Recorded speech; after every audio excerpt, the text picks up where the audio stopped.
சாயிராம். குழந்தையே, கண்கலங்கி நிற்கிறாயா? உன் வாழ்க்கையில் ஒளிவேற்றிவிட்டேன் என் பிள்ளையே.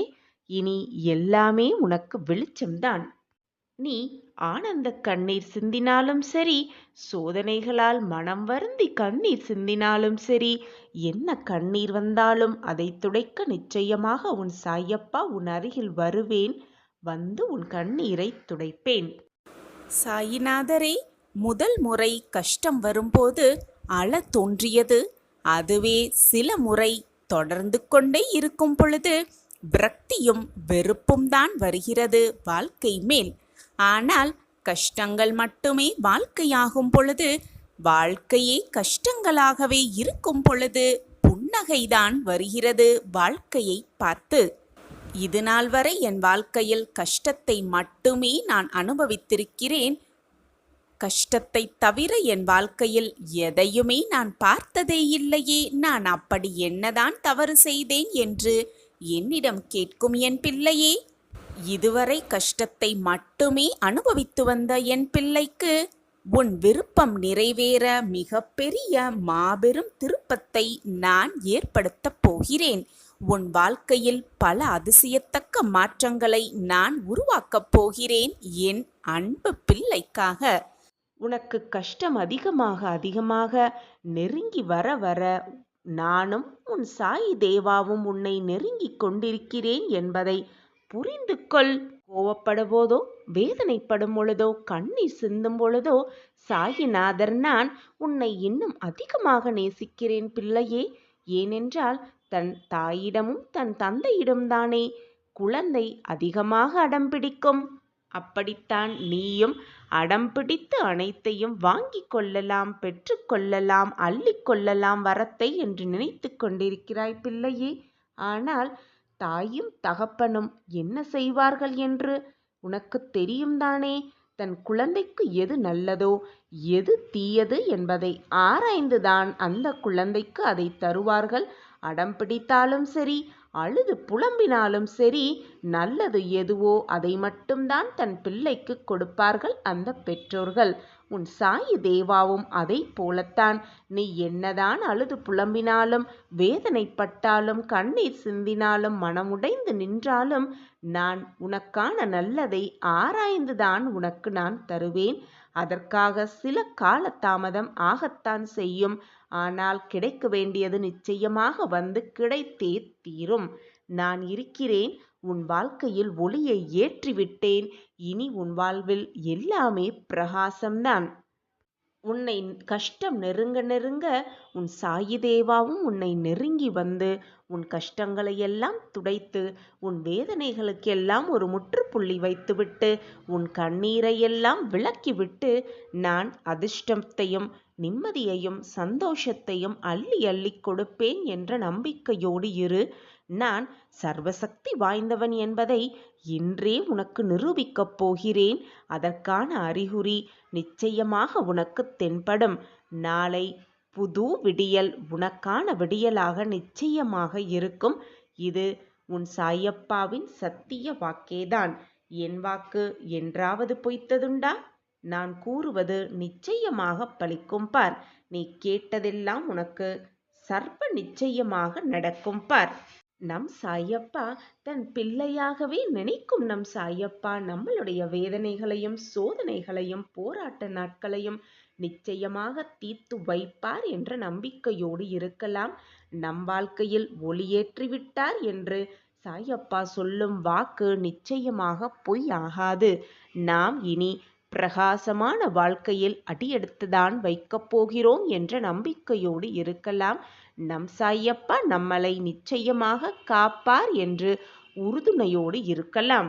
குழந்தையே, கொஞ்சம் கொஞ்சமாக உன்னுடைய துயரங்கள் எல்லாம் தீர்ந்து, வேதனைகள் எல்லாம் மறைந்து உனக்கான சந்தோஷ காலம் வரும்.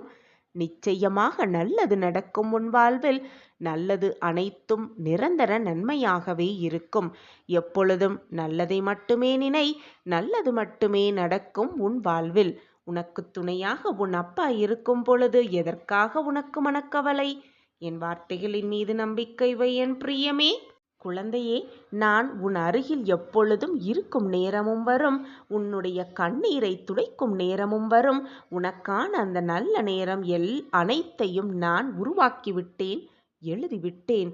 அது உன்னை வந்து சேரும் நேரம் நல்ல விடியலாகவே இருக்கும், நல்ல காலமாகவே இருக்கும். வெளிச்சம் உன் கண்களுக்கு தெரிகிறதா? நான் ஒளியேற்றிவிட்டேன்.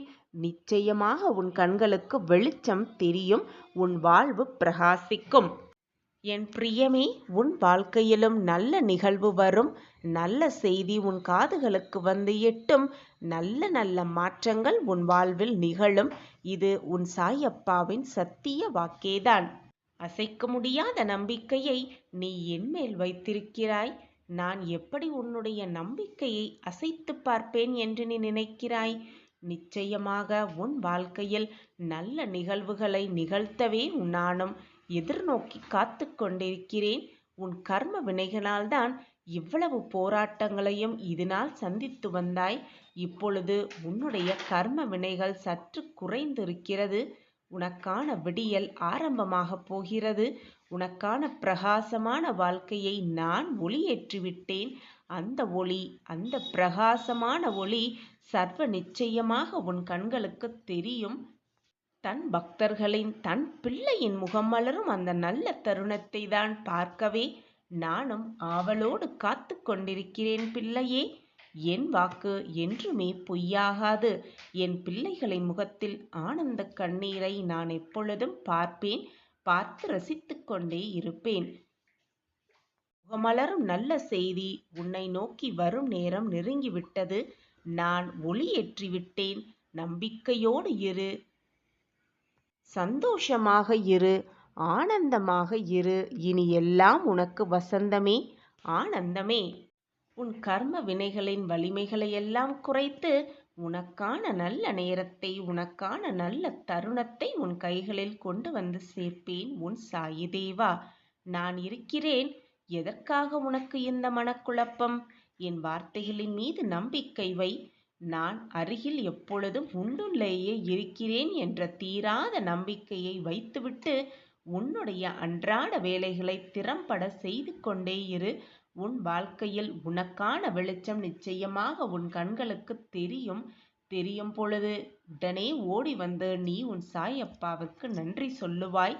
செயல், சொல் இவை அனைத்தும் மற்றவர்களுக்கு எந்த விதத்திலும் தீங்கு இழைக்காத வண்ணம், குறிப்பாக சந்தோஷப்படுத்தும்படி நாம் நடந்து கொள்வோமேயானால், மற்றவர்கள் மகிழ்ச்சிப்படும்படி நாம் நடந்து கொண்டோமேயானால், இப்படி மற்றவர்களின் நலனுக்காக நாம் செய்யப்படும் எல்லா செயல்களுமே புண்ணியத்தை சார்ந்தவைதான். பாவம் என்பது அதே சொல், செயல் இவற்றிலிருந்து நமக்கோ மற்றவர்களுக்கோ துன்பம், வேதனை, கஷ்டம் விளைவதாக இருந்தால் அது பாவத்தில் சேர்த்து கொள்ளப்படும். குழந்தையே, நீ செய்யும் புண்ணியங்கள் அனைத்தும் உன்னுடைய பாவ கணக்கை குறைத்துவிடும் என்று நினைத்து கொண்டு பாவமும் செய்து கொண்டு புண்ணியத்தையும் செய்து கொண்டிருந்தால் அதற்கு எதுவுமே ஈடாகாது.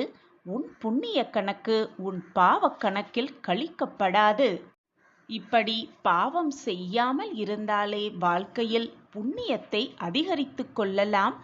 மற்றவர்கள் மனவேதனையில் இருக்கும் பொழுது அவர்களுக்கு ஆறுதல் வார்த்தைகள் 4 சொல்வது, செய்த தவறை உணர்ந்து வருபவர்களிடம் வீணாக தவறையே சுட்டிக்காட்டி சொல்லிக்கொண்டே இருக்காமல் விட்டுவிடு, முடிந்தது முடிந்தவையாகவே இருக்கட்டும் என்று அவர்களுக்கு நல்ல வார்த்தைகள் 4 சொல்லுவது. அதே போல செய்த தவறை நினைத்து வருந்தினாலே போதும், பாவத்தை மிக சுலபமாக கழித்துவிடலாம். இப்படி பாவம் செய்யாமல் புண்ணியத்தை மட்டுமே செய்து கிடைத்திருக்கும் இந்த பொக்கிஷமான வாழ்க்கையை சந்தோஷமாக வாழ பழகிக்கொள்ளலாம். எது நடந்தாலும், எந்த சோதனை வந்தாலும், எந்த வேதனை வந்தாலும், எந்த துயரங்கள் வந்தாலும் இதுதான் நம் விதி என்று சோர்ந்து உட்கார்ந்து விடாமல் தன்னம்பிக்கையோடு எழுந்து போராட வேண்டும். அப்பொழுது விதியை கூட மதியால் வென்றே விடலாம். என்னுடைய உதி இருக்க வீணாக பயப்படாதே. என் உதி இருக்க உனக்கு பாதுகாப்பு கவசமாய். என் வார்த்தைகளின் மீது நம்பிக்கை வை என் பிள்ளையே. இதுதான் விதி என்று இருந்து விடாதே. என் உதி உன்னை நிச்சயமாக காப்பாற்றும். வாழ்க்கையில் எவ்வளவு உழைத்தாலும் எவ்வளவு போராடினாலும் முன்னேற்றமே இல்லை என்று புலம்புபவர்களுக்கு ஒரு நல்ல நிகழ்வு நிகழும். எதை செய்தாலும் தடைகளாகவே வந்து சேர்கிறதே என்று புலம்புபவர்களுக்கு எவ்வளவு காலம்தான் பொறுமையோடு காத்திருப்பது என்று சொல்பவர்களுக்கு எல்லாவற்றுக்கும் ஒரு தீர்வு இருக்கிறது. நான் இருக்கிறேன் உன் வாழ்க்கையை மீட்டெடுக்க. இந்த கேள்வியை தான் தினம் தினம் என்னிடம் கேட்டுக்கொண்டே இருக்கிறாய். நீ கடினமான உழைப்பாளிதான். முழு ஈடுபாடோடுதான் அனைத்து காரியங்களையும் செய்து கொண்டு வருகிறாய். நான் அனைத்தையும், நீ செய்யும் செயல் அனைத்தையும் பார்த்து கொண்டுதான் இருக்கிறேன், பார்த்து கொண்டுதான் வருகிறேன். எப்பொழுதும் உன்னை உண்மைக்கும் நேர்மைக்கும் உழைப்பிற்கும் என்றுமே பலன் இல்லாமல் போகாது. நீ உழைத்த உழைப்பிற்கு தகுந்த சன்மானம் நிச்சயமாக உன்னை வந்து சேரும். விழுந்து விடுவேனோ என்ற பயத்தோடு ஓடிக்கொண்டே இருக்காமல், விழுந்தாலும் எழுந்து விடுவேன் என்றும், மட்டுமல்லாமல் தடுமாறும் பொழுது என்னை தாங்கி பிடிக்க உறுதுணையாக பக்கபலமாக எனக்கு துணையாக என் அப்பா இருக்கிறார் என்ற நம்பிக்கையோடு ஓடிக்கொண்டே இரு. வெற்றியை மிக சுலபமாக எட்டி பிடித்து விடலாம். என்னுடைய பிரகாசமான முகம் உனக்கு தெரிகிறதா? ஒரு நொடி பொழுது போதும், கண்ணிமைக்கும் நேரம் பொழுதும், கன நொடி போதும் அனைத்தையும் நான் தீர்த்து வைப்பேன். அந்த வல்லமை உன் சாயப்பாவிடம் இருக்கு என்பது உனக்கு தெரியும் தானே? பின் ஏன் இந்த குழப்பம் உன் மனதில்? இதுதான் என் விதி. என் விதியை மாற்ற யாருமே இல்லை. என் விதியோடு நான் போராடத்தான் வேண்டும் போலிருக்கிறதே என்று விதியை எப்பொழுதும் நொந்து கொள்ளாதே. விதி என்பது நீ பூர்வ ஜென்மத்தில் செய்த பாவ புண்ணியத்தின் கணக்குதான் என்பதை புரிந்து கொள்.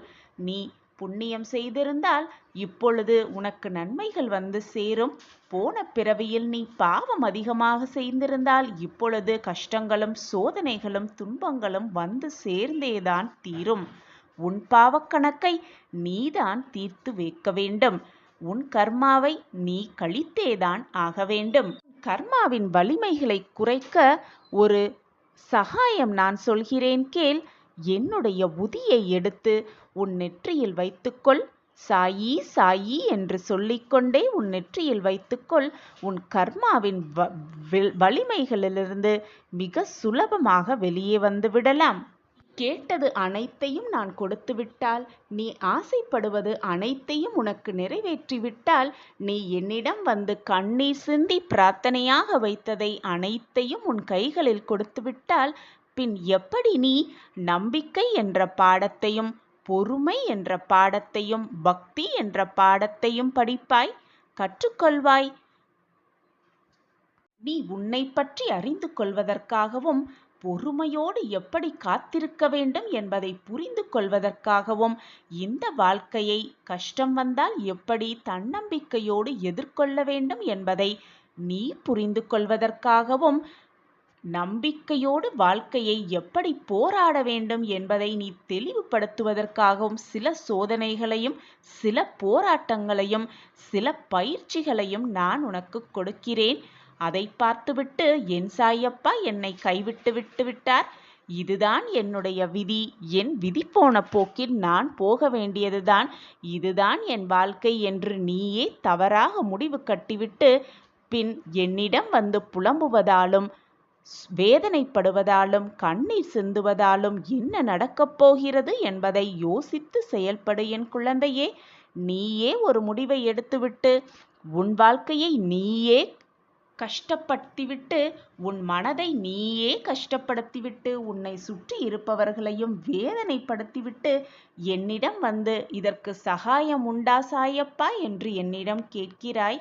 தவறாக புரிந்து கொண்ட என் குழந்தைக்கு நான் மீண்டும் நன்றாக புரிய வைக்கும் வேலையை செய்வேனா அல்லது உனக்கு நல்ல வாழ்க்கையை கொடுப்பேனா என்பது எனக்கு மிகவும் குழப்பமாகவே இருக்கிறது என் பிள்ளையே. உன் விதியை மாற்றும் சக்தி உன் சாயப்பாவிடம் இருக்கிறது. இதுதான் என் விதி என்று மீண்டும் சொல்லாதே. ஏன், ஏதாவது ஒரு ரூபத்தில் வந்து உனக்கு நான் காட்சியும் தந்து கொண்டுதான் இருக்கிறேன். நிழலாக நான் எப்பொழுதும் உன்னை தொடர்ந்து கொண்டுதான் இருக்கிறேன். நான் உன்னோடு இருக்கும் வரை, நிழலாக உன் அருகில் இருக்கும் வரை, என் பார்வை உன் மீது இருக்கும் வரை உனக்கு ஏன் குழப்பமும் போராட்டமும்? உன் மனதில் தேவையில்லாததை போட்டு குழப்பிக்கொண்டே இருக்காதே. நீ வருந்துவதாலும் கவலைப்படுவதாலும் எந்த பிரயோஜனமும் ஆகப் போவதே இல்லை. எதுவுமே உனக்கு நல்லதாக அமையப் போவதும் இல்லை. நடப்பது நடந்தேதான் தீரும். நீ கவலைப்படுவதாலோ கண்ணீர் சிந்துவதாலோ ஏதாவது மாறிவிடப் போகிறதா? மாற்றம் வரவே வராது என்று சிந்தித்துப் பார். உன் கவலையும் வீண், உன்னுடைய கண்ணீரும் வீணாகத்தான் இருக்கும். எனவே வருவது வரட்டும், போவது போவட்டும், நடப்பது நடக்கட்டும் என்று இருந்துவிட்டு போ. வாழ்வாவது நிம்மதியாக இருக்குமே. அனைத்தையும் என் பாதத்தில் வைத்துவிட்டு சந்தோஷமாக இரு, நிம்மதியாக இரு. அனைத்தையும் நான் பார்த்துக் கொள்கிறேன். என் மீது பாரத்தை வைத்துவிட்டு அதன் பிறகு உன் வாழ்வில் என்ன நடந்தாலும் என்னதான் நடந்தாலும் அதற்கு உன் சாயப்பா நானே பொறுப்பு. நடக்கும் எதற்கும் நான் பொறுப்பாளியாகவே மாட்டேன். நடப்பது எல்லாம் அப்பாவின் பார்வையில்தான் நடக்கிறது என்று முழு நம்பிக்கையையும் என் மீது வைத்துவிட்டால் உன் வாழ்வில் நடப்பது அனைத்திற்கும் நானே பொறுப்பு. நானே காரணக்கர்த்தாவாகவும் ஆகிவிடுகிறேன். எதற்குமே வீணாக குழம்பாதே. நடந்து கொண்டிருப்பதற்கும் இனி நடக்கப் போவதற்கும் நமக்கும் எதற்கும் சம்பந்தமே இல்லை என்ற அளவில் உன் மனதை மாற்றிக்கொள். உன் மனதை தேற்றிக்கொள். அப்பொழுதுதான் உன் மனம் நிம்மதியாக இருக்கும், சந்தோஷமாக இருக்கும், வாழ்வும் நிம்மதியாகவே இருக்கும். அப்படி இருந்து பார். இனம் புரியாத ஒரு அமைதி உன் மனதில் உண்டாகும். இனம் புரியாத ஒரு நிம்மதி உன் வாழ்வில் வந்து நிறையும். ஒன்றை நன்றாக புரிந்து கொள் என் பிள்ளையே. சிறிய தவறுக்காக மற்றவரை ஒருவரை விட்டு நீ விலகாதே. அது உனக்கே மிகப்பெரிய தவறாகிவிடும். என் கண்கள் எப்பொழுதும் உன்னை பார்த்து கொண்டிருக்கும் பொழுது உனக்கு எந்த தீங்கும் எந்த தீமையும் நெருங்காது. நெருங்கவும் நான் விட்டுவிட மாட்டேன். என்னுடைய பார்வையால் நீ 8 திக்கிலும் பாதுகாக்கப்படுகிறாய். நம்பிக்கை இல்லாதவனுக்கு எந்த இறைவனும் துணை இருப்பதே இல்லை. எந்த இறைவனை வேண்டினாலும் அவனுக்கு எந்த நல்லதும் நடக்கப் போவதும் இல்லை. உன்மேல் முதலில் நம்பிக்கை வை. உன்னை படைத்த இறைவன் மேல் முழு நம்பிக்கை வை. உன் வாழ்வில் மாற்றத்தக்க அதிசயங்களை நிச்சயமாக அந்த இறைவனே உனக்கு கொடுப்பார். தன்னம்பிக்கையோடு இருப்பவனுக்கு எந்த இடத்தை பார்த்தாலும் பயமே இருக்காது. தன்னம்பிக்கையோடு இரு. எல்லா திசையிலிருந்தும் நான் என்னை கவனித்துக் கொண்டுதான் இருக்கிறேன். என் பார்வை எப்பொழுதும் உன் மீதுதான் இருக்கிறது. நாள், கிழமை, பூஜை அனைத்துமே எனக்கு முக்கியமே அல்ல. உன்னுடைய நம்பிக்கையும் அன்பும் உறுதியாக இருக்கும் பட்சத்தில் எனக்கு எதுவுமே தேவையும் அல்ல. என் மீது முழு நம்பிக்கை வைத்துவிட்டு என் மீது முழு அன்பையும் வைத்துவிட்டு ஒரே முறை சாயி என்று கூப்பிட்டாலே போதும். அடுத்த நொடியே நான் உன் கண்களுக்கு முன்பாக வந்து நிற்பேன். உன் கண்ணீரை துடைப்பேன். உன் வேதனைகளை தீர்ப்பேன். உன் மன போராட்டத்தை துடைத்து வெற்றி, சந்தோஷம், ஆனந்தம் என்னும் சூழ்நிலையை உன் வாழ்விற்கு நான் உருவாக்கியே தீருவேன். பிரச்சனைகளும் தீர்ந்து நம் வாழ்க்கையும் மற்றவர்கள் வாழ்க்கை போல சந்தோஷமாக மாறிவிடாதா என்று ஏங்கிக் கொண்டிருக்கிறாய்? உன் எண்ணத்தை நான் அறிந்துவிட்டேன் குழந்தையே. உன் எண்ணம்படி உன் வாழ்க்கையில் பல அதிசயங்களை நிகழ்த்த நான் வருவேன். உன் இல்லம் தேடி வருவேன். காரணம் இல்லாமல் என் முகம் உன் கண்ணில் படவில்லை. கண்ணிமைக்கும் நேரத்தில் அனைத்தையும் உனக்காகவே மாற்றி அமைப்பேன். என்னை முழுவதுமாக நம்பினால் இது உனக்கு நன்றாகவே புரியும். கண்முன்னே வருவேன். உன் கண்களுக்கு காட்சி தருவேன். என்னை அறிந்து கொள்ள முடிந்தவர்கள், என்னை புரிந்து கொள்ள முடிந்தவர்களால் மட்டுமே என்னை அறிந்து கொள்ளவும் முடியும், புரிந்து கொள்ளவும் முடியும். நம்பிக்கையோடும் பொறுமையோடும் இருப்பவர்கள் கண்களுக்கு நிச்சயமாக உன் சாயிநாதர் தெரிவேன். என்னுடைய ஆசிர்வாதம் எப்பொழுதுமே அவர்களுக்கு உண்டு. தினமுமே கைகூப்பி வணங்கிக் கொண்டுதான் இருக்கிறாய். உன்னுடைய மனக்குமுறல்களை எல்லாம் கண்ணீரோடு என்னிடம் கொட்டிக் கொண்டுதான் இருக்கிறாய். அதற்கான பதிலை நான் எப்படி தராமல் போய்விடுவேன் என்று நீ நினைக்கிறாய்? உன் கண்களுக்கு என் திருவுருவம் அற்புத காட்சியாக, உனக்கு உன் கேள்விகளுக்கு பதிலாக உன் கண்களுக்கு நிச்சயமாக தெரியும். அந்த அறிகுறி என்றே உனக்கு புரியும். நிம்மதியே இல்லாத வாழ்க்கைக்கு பரிசாக, பதிலாக நிம்மதியை முதலில் தரப்போகிறேன் உன் சாயப்பா. கணநொடி போதும் உன் வாழ்வில் அனைத்தையும் மாற்றிய வேண்டுதல்களையெல்லாம் நிறைவேற்றித் தரப்போகிறேன். உன் புனிதமான மனமானது நல்ல எண்ணங்களை கொண்டு இருந்தாலே போதும். உன் எண்ணம் போல் உன் வாழ்வும் வெற்றிகரமாகவே அமையும். நல்லதை நினை, நல்லது மட்டுமே நடக்கும் உன் வாழ்வில். பல கஷ்டமான சூழ்நிலைகளை சந்தித்து சந்தித்து சோர்ந்து போயிருக்கிறாய். கவலைப்படாதே என் குழந்தையே. நம்பிக்கையாடு இரு. தன்னம்பிக்கையோடு எழுந்து வா. முகத்தை கழுவிக்கொண்டு என் முன்னே உட்கார்ந்து சாயின் நாம ஸ்மரணத்தை சொல்லிக்கொண்டே இரு. மனதால் சொல்லிக்கொண்டே இரு. எப்பொழுதும் சாயப்பாவை மனதால் நினைத்து கொண்டே இரு. உனக்கான அதிசயமும் அற்புதமும் உன் கண்களுக்கு தெரியும் வரை நான் ஓய மாட்டேன். இது உன் சாயப்பா உனக்காக விடும் சவாலாகவே வைத்துக்கொள்.